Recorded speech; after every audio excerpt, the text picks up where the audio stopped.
Avengers!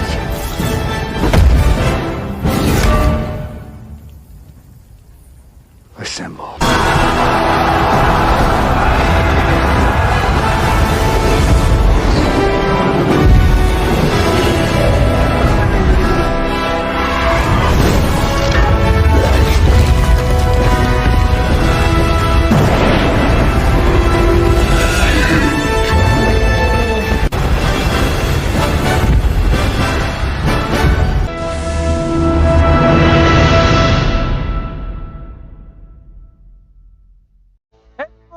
Welcome back to the channel. It's the Avengers here, guys, and welcome back to another Marvel Future Fight video. And today we got possibly the longest patch notes that there has ever been, guys. So I'm not going to try and bore you with it too much. Unfortunately, I'm not going to be able to get into as depth on some of this stuff as I'd want to, but that's okay because we'll save more in-depth stuff for this in the actual update videos. But I am going to make sure I cover everything. But there's a lot to cover. Like I said, might be the longest patch notes ever. So we're going to get straight on into it. But before we go ahead and show you this, I did tell you I was going to show you the key art. And this is exactly what it looks like. So this is what you'll be loading into every day. Looks very nice. We got Rocket, Groot, Star-Lord, and Mantis. And obviously the elephant in the room is Groot, meaning we should be getting a part 2 to the update because this update does not include Groot. But we can obviously see his brand new look here from the movie. So we should be getting a tier 3 Groot in the mid-month and possibly a tier 4 Adam and maybe a uniform for Gamora and Drax as well. We'll have to wait and see, but it looks amazing. Star-Lord still doesn't look like Chris Pratt, but the other characters look perfect, and I love the galaxy in the background. It looks great. But yeah, there's the key art because I did tell you guys that I was going to show you that. And now let's go ahead and pull back up the patch notes and get straight into this. I'm not going to waste any time because I don't want this to be longer than 18 minutes, and there's a lot to cover. So obviously tier 4 Star-Lord, tier 3 Rocket, and Transcendent for Mantis and Nebula. So Nebula will actually be getting Transcendence. I got a lot of people asking me about that, and that is true. All these uniforms will be 50% off. Star-Lord just gets some increase to his base stats on his skills. Like I said, I'm not going to dive too deep into it. He still only has a 20% recovery on his Force skill, which kind of sucks. It would have been nice to see that go up. But the reason they probably didn't do that is because of his tier 4. But the only other thing I wanted to quickly say is that they did increase his energy attack leadership from 55% to 65% of energy attack now. So that's very nice and interesting. Sorry, my game updates are coming through. Rocket will also be 50% off. He stays a blast superhero. It's interesting. He has some good stuff here, like stun and burn for ABX and ABL. We'll have to see if he actually is good for it, though. He has a 30% heal on, or 20% heal on that third skill, and some accumulation. And again, shock, paralysis, all those ABX and ABL like abilities. So we'll see if he's good for that, because obviously he's a tier 3, so he's not going to compete with anyone really in World Boss Legend or in GBR. So you would assume that the next thing they're going to try and target is ABX and ABL. We'll have to wait and see. Mantis is basically just a pure support, but she does go to Transcendent. Again, also 50% off. She has some accumulation added as well, and a 30% heal on her Force skill. And I'm trying to find where her passive is at because I must have completely missed it. Okay, those are all the skills. Tier 2 passive. There you go. Applies to all allies. Decrease basic damage received from supervillains and from superheroes. So yeah, it does help with taking less damage. So that might be good for certain stuff like PvP game modes, like the brand new game mode that we're getting, that we'll be getting into as well. So Star-Lord did get a tier 4, and like I said, they put all the heal on here. He's got 50% increase of max HP and recovers 10% of HP. That's huge, guys. It is a very timeline battle or PvP centric tier 4 ability. So I wonder if they are completely switching him over to PvP. Like I said, on paper, it's hard to tell. It's really in game that'll really make the difference. But the tier 4 skill does look very heavily into PvP. And then he also has an increased all basic attack by 120% on that as well. So very nice stuff. This is what Rocket's tier 3 looks like. He basically sets up like a portable wall, and then, of course, the ship goes around crashing everything, and he throws all of his grenades and gadgets, which is very nice. He, again, has burn on this one and some increased all-basic attack and invincibility. Or, yeah, invincible for 7 seconds. So that's pretty nice. and 80% chance to penetrate super armor. So yeah, that's pretty good. We'll have to wait and see. Like I said, it'll be interesting to see where Rocket falls, because we know Star-Lord is either going to be a PvP meta or PvE meta because of level 80. And we know Mantis is going to be a support, but where does Rocket fall is really my biggest question. And then Mantis and Nebula, like I said, get their Awakened skill, their Transcendence. Unfortunately, no new uniform for Nebula, so I don't think it's going to do much for her. But Mantis will allow you to use her in War Boss Legend and other requirements for Tier 3s and Transcended. And here is what theirs looks like, so pretty nice. So because Groot is not involved in this, believes me to the assumption that he will be getting a Tier 3. Well, let's continue to move on. Like I said, in videos that we make, once the update comes out, we'll dive deeper into all of these. We'll dive deeper into what Star-Lord's for, Mantis, Rocket. Here, we're just giving a brief overview and our thoughts and kind of giving it just a quick glance because, like I said, there's a lot to go over. So let's continue. We have the new PvP game mode, Other World Battles. So yes, we are getting it in this update, like we said.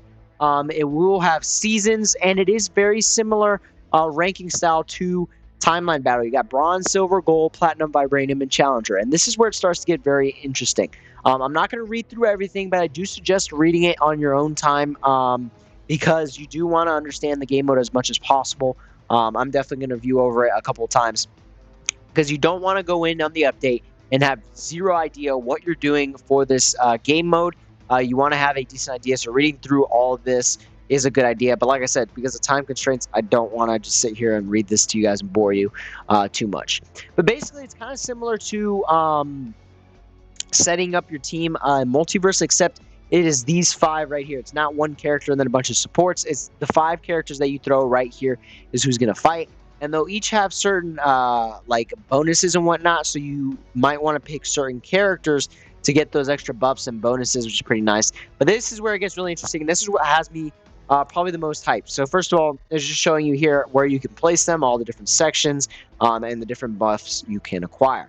This is where it gets interesting. The rewards that you get are these special tokens. They're called the Warrior Mementos, as you can see right here, and that's what these look like. You're going to want to remember these because they're going to be very important. So not only can you buy battlefield buffs to help you in the actual battlefield with these, but you can also spend them on Tier 4 materials. Yes, let's go. Hands down, this makes the game mode so much better. Big hats off, I guess, to the devs for finally introducing Tier 4 materials somewhere else. Even though it's only 300, that is huge, guys, especially for me where I struggle getting Soul of the Fault Line. 300 souls is 2 days worth of giant boss raids. So I don't know how often you can get these tokens, the mementos, and I don't know how easy it is either. But being able to get 300 and skip 2 days of farming is huge. And same thing with the Cardaranium and Life Seed. It's massive, guys. If you're not spending it on this, I don't know what you're doing. There's also these entry costs. I don't know. I was taking a look at these. I don't know if these are the Rift ones or if they are for this game mode. I had someone ask me that. I'm not sure. We're not to see in game because they don't exactly match completely the symbols to the ones for Rift. But that would be a good spot to put something like that so you can still help out your alliance and still play Mythic Rifts and Legendary Rifts even if you miss some. I think that would be pretty sick. But it might be for this actual game mode. Who knows? Like I said, I don't know how easy these tokens are going to be, but these are obviously the most expensive right here. Even more expensive than the buffs is the Tier 4 material, so we'll have to wait and see. But either way, there's another available option to get them, so I'm hyped for that. And then we get even more interesting. So first of all, we have pretty much the same battle. What's it called? Not Battlefield. Battle World is what the game mode's called, I believe, right? Other Battle World. But we have the one game mode. I literally am blanking right now. It's called Battle World, I think.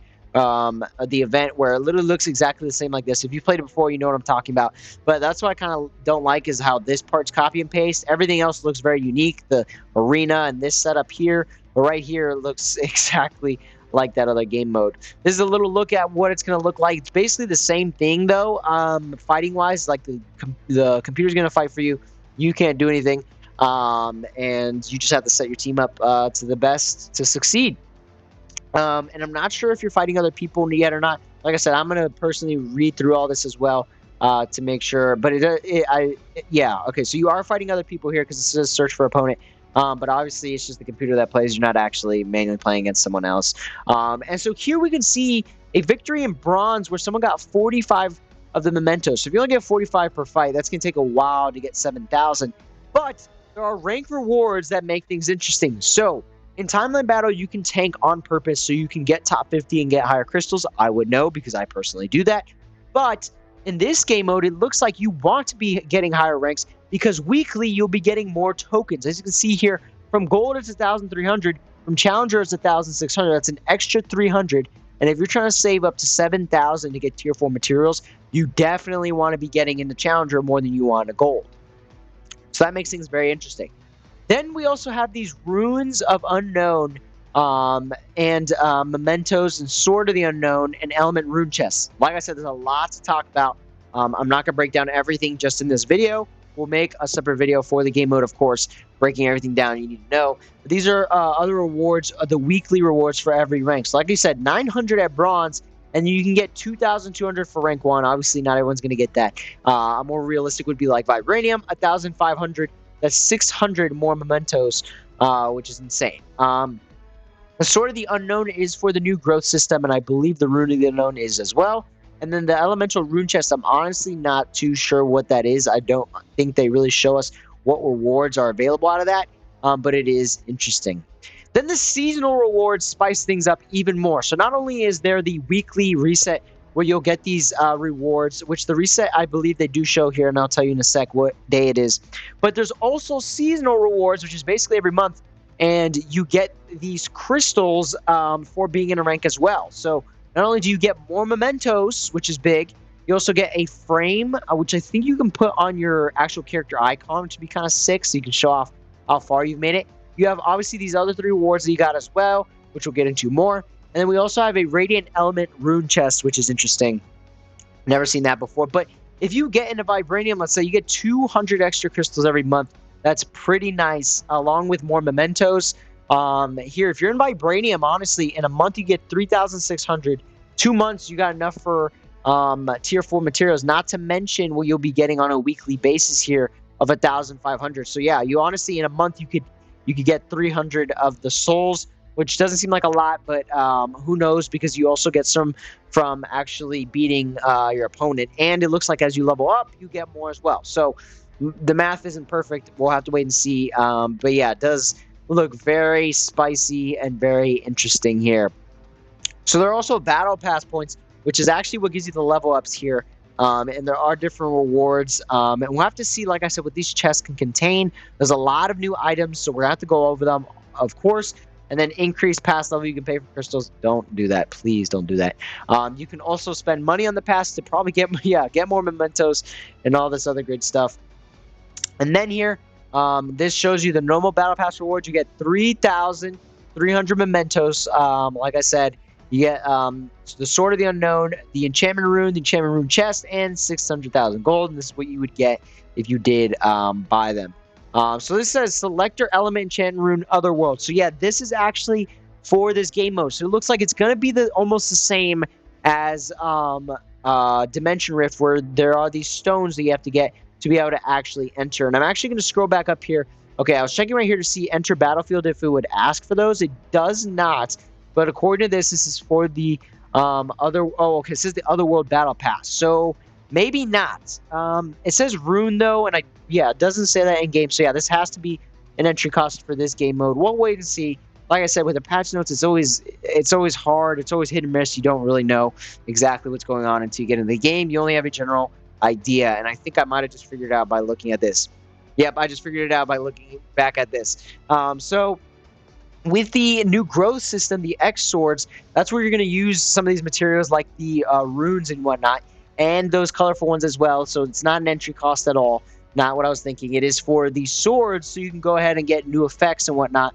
And some of the effects that you can get is poison damage, increased basic damage dealt to enemies, received from enemies, magic, and there is some instinct in there, which is only really for tier 4. So it's going to be interesting to see how this works. I'll definitely be making a guide on this as I figure out how exactly it works. But yeah, these are what these stones are actually used for.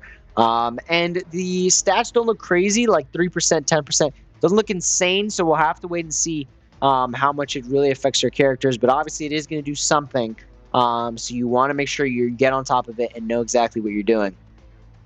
And so here they just kind of show you more of what they look like as you level them up. You got a basic sword, and then you got these godly looking Thanos swords. And so you get intelligence, strength, judgment, side knock, and stamina and dexterity. We'll have to see how much these do. The all basic attack increase is also very important because that always buffs your characters.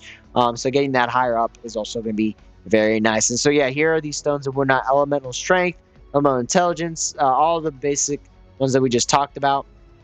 And they actually show you what they increase here. So physical attack, energy damage, additional pierce damage decrease, energy attack, instinct attack, and physical damage. So the biggest ones here is definitely these three right here. The physical attack, the additional pierce damage decrease, and energy attack. Additional pierce damage decrease will allow you to receive less damage from like cards and pierce. So depending on the person's account, you'll receive less damage from pierce. Energy attack and physical attack are always going to be huge in anything. Because they'll help boost your stats up.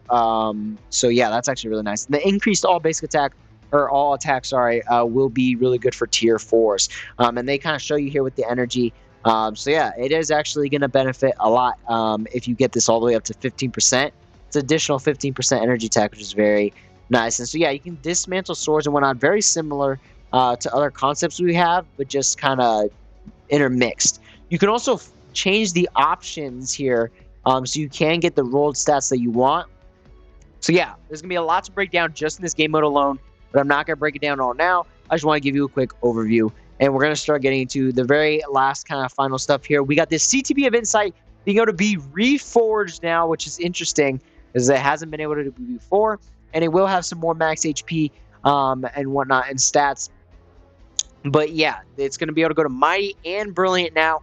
We'll have to see how good it is. How much better it is, because it is just for support characters usually. So we'll have to see if it really does anything else. But that'll be interesting. We got new artifacts, of course, for Star-Lord, Rocket, Mantis, and Nebula getting one as well. I'm definitely going to try and get my hands on Star-Lords immediately. But his is just some increased basic damage and decreased basic damage. Rocket's got an increased basic and increased all basic attack. And then Mantis here has increased basic damage to supervillains by 20% on both. And then Nebula only has an additional elemental damage by 20%. We got the new Battle Pass, and basically all you need to know is these are the new icons. I really like Rockets here where he winks. Star-Lord looks good too, if only he looked like Chris Pratt. Then a big, huge news for those players that cannot clear Dormammu GBR. Soul of the Fault Line can now be gained, or acquired, sorry, through Galactus Giant Boss Raid. Now, the thing is, they didn't add books. So for those of you who can clear Dormammu and need books, I suggest continuing to play Dormammu. Now, the thing I don't know is how much you can get 150 from Galactus, but they do go on to say here the number of the souls of Fault Line that can be acquired when clearing Galactus and Dormammu may be different. So if I times 3 on boost points for Dormammu, I might be getting 70 Soul of the Fault Line. For Galactus, I may only be getting 40. So I don't know yet. I can't suggest to you players, like even if you have all the books maxed out, to go play Galactus, because I don't know how it's going to work. But this is mainly helping newer players or players who can't clear Dormammu to start building up their tier 4s. So it's a very nice addition, obviously. I think a lot of people would have been mad if they added this and didn't add tier 4 mats into the other world. So it is a smart idea to put both in. See, the devs know what they're doing. It's very smart. But I have to let you know, I'll do a video on this as well on the drop rates because, you know, if Dormammu drops, or not Dormammu, Galactus drops the same as Dormammu, and I have all max books, I might go play Galactus because I can one-shot him and get through it way quicker. But we'll see. I don't see them doing that. But then we just got a bunch of game error fixes. Captain America Sharon Rogers did get an improvement on her skills to make the combo more easier, so we might do a little check on that and see if we need to do a re-review. But that's basically it. I don't want to bore you too much. We're already pretty much almost 20 minutes into the video. So that's the patch notes. Lot to cover. Lots of videos coming very soon. The update will be dropping tonight, 3 in the morning for East Coast. And I think that's like 6 in the morning Pacific time. So it's going to be a while, but we'll have the video out tomorrow on the update. We're going to be Tier 4 Star-Lord. We're going to be getting into the game mode, into the GBR changes, and start grinding, of course, to get those Tier 4 matches on the game mode as well. So yeah, let me know your thoughts down in the comments below. Like I said, we'll dive deeper into this into other videos. Didn't want to bore you guys too much today, but I do hope that you did enjoy this sort of overview on the brand new, what's it called, patch notes. So yeah, let me know your thoughts below, and we'll see you on the next one, guys. Take care.